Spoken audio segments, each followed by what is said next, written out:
Okay, The Office Season 7, and the end of an era for this show. Steve Carell's last season.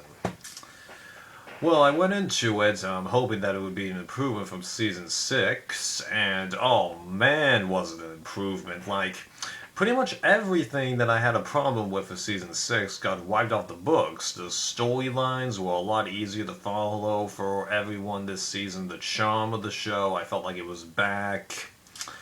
I was laughing a lot more and it felt good. The season has some touchy moments.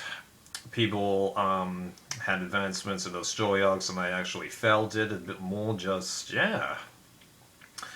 I really enjoyed myself here because, like, Michael, he had the nice moments for his character, even though, comparing Michael, to ordinary people, you wouldn't say it's not much of an improvement, but for someone in Michael's position who's kind of distant from reality, having, the self-awareness bit, and trying to fix himself, and then actually ending up managing to settle down, that was nice. I feel good for his character, even though the road to get there wasn't exactly that great. I'll bring up the main issue with that later on.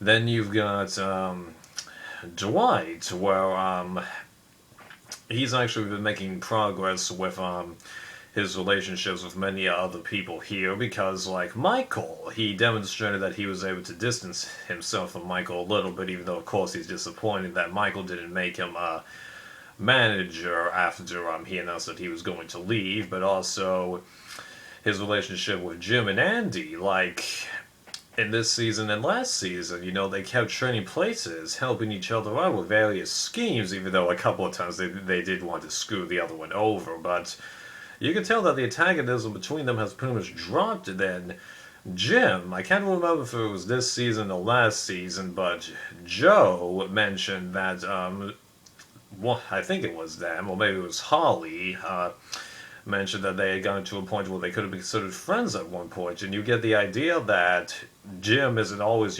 trying to prank Dwight, he just does it because it's part of his personality, and Dwight expects it now, that kind of thing. But also his relationship with Angela hits a little bit of a different turn because Angela, as I stated, I think in my season 6 review, is coming out of her shell, but then also trying to use his own contract against him. That was pretty hilarious, the weird stuff he put in there. And that weird lawyer guy, just, oh man, that was nice, yeah. And then little moments from everybody else, like Ryan finally getting to a point where it seems like he's no longer a gimmick. Everyone's gotten past what he's done. They don't, like him 100%, but you get the idea that things might be working out from him, even though there was that weird moment where he and Kelly announced that they're breaking up. I don't totally get what the deal is with that, but I don't know. They haven't really discussed the relationship between them that much, so can't comment on it so much. Daryl's advancement, well, if there was anyone to advance, he's pretty much the only other person because Andy was bumped up, to having a place in the intro, and like I've seen the intro so many times that when I saw that, I was like, whoa, they put Andy there? That was interesting, yeah. And yeah, this season did pretty well in my opinion. Yeah, and the argument that it could have ended, with Steve Carell's last episode, well, it could have, even though we would have been, there was still some story arcs left up in the air, but one could argue because, it's a documentary, maybe everything doesn't actually need to be completely wrapped up because, just the way I felt, when Michael and Pam said their goodbyes and he gets on that plane, just, yeah, you could have left it there. It's kind of reminiscent of the MASH finale. It's not a real spoiler, if you haven't seen that show, because you'll completely forget that I said that if you end up watching that show, right? It was just a pleasure to watch this season, and since I didn't mention this, all the, office politics, definitely more interesting this season. Okay. Now let's move on into the problems that this season had. First problem that I want to mention is the chaos of trying to find a new manager. Well, first of all, you've got everyone complaining about Dwight being in power when he's actually been in power, I think, twice before. Once at the end of season 3, and I think there was one other time, though I forget exactly when. Just how are you so unprepared for this? I mean, like, it can be argued that there wasn't much they could have done, especially since Jim said, I don't want it, but just the way that everyone acted blindsided, I just didn't buy that because they've seen it before. And then all the chaos that they do to try and find other people to replace him. Michael, it just seems odd, that they're going through so many weird choices, like that weird guy who, was kind of bald, sort of, that they kept talking to. Not Ray Romano, the other guy, I can't remember his name, just, that guy was weird, yeah, And I don't even know why they're bothering with that, because it seems fairly obvious to me that it's going to be Andy or Daryl replacing Michael. My bet is that it's going to be Andy, because I have been detecting, that he has been gradually rising through in terms of importance in this show, especially given his story with Aaron. I'll bring that up in a second. And it seemed like they mentioned Andy to replace Michael before Daryl, so yeah. I don't know why they just make it that jumbled. That last episode didn't leave me with too great of a feeling, but I knew that there were 2 more seasons, so I could look past that.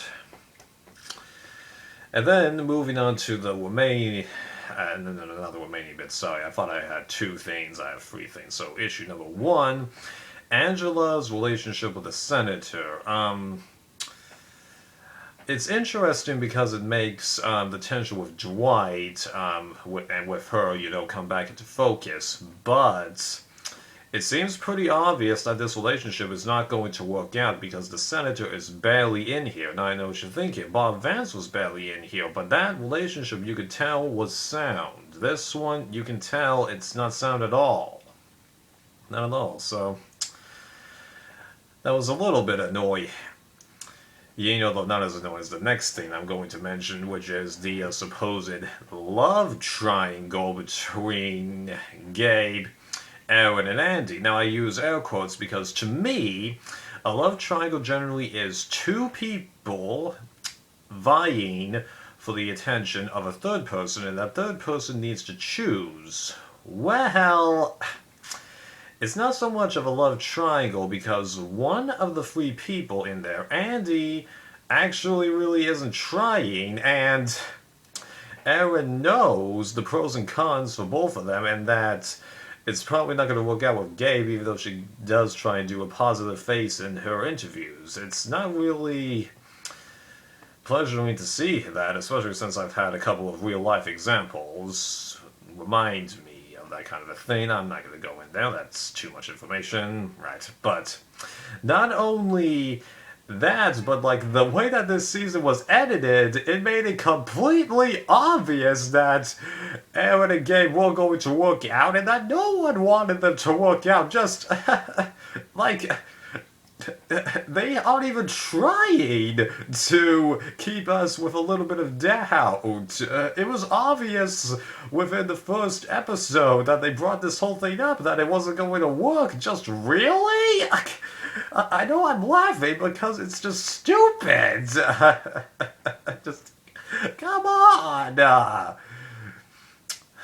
Although it seemed like at the end of the season they might have been able to write Gabe a good ways out of this show or reduce his presence, and I hope that's true because I don't really think this guy adds anything because, he was just a shadow of Joe most of the time, really. Kind of like how Ryan was in season 5, a gimmick. Right. And last thing that I want to complain about is Michael's friends here. Namely Holly, Todd Packer, and Will Ferrell. Those guys really got on my nerves this season. Now I know what you're thinking, but you've seen Holly and Todd Packer before and you haven't complained about them. True.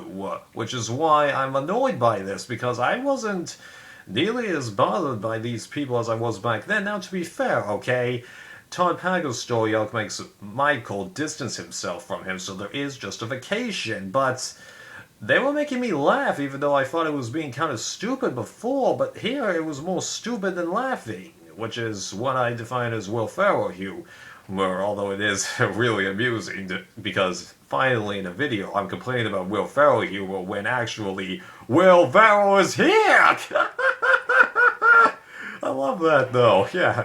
And I mean, like, I was laughing while his character was on the show, but like, come on. If you thought that just there were self-destructive characters on the show before, just, oh, please, just, come on, really? You're gonna have that guy replace you, Michael? Seriously, just, yeah. That's all I can say about that. Well, that went a little longer than I thought, but even with those dislikes being very prominent, this was definitely a nice redeeming season for this show, let me tell you. A boost that the show needed. Sends Steve Carell out with a good bang, and yeah. And even though I've been in virgin territory with this show since I started season 6, I've now reached the point where my knowledge of the show actually pretty much ends. The only other thing I know about this show is one thing that happens with a Pam's character, but that's because of real-life events. Hint, hint. See you for the next vid. Bye, guys.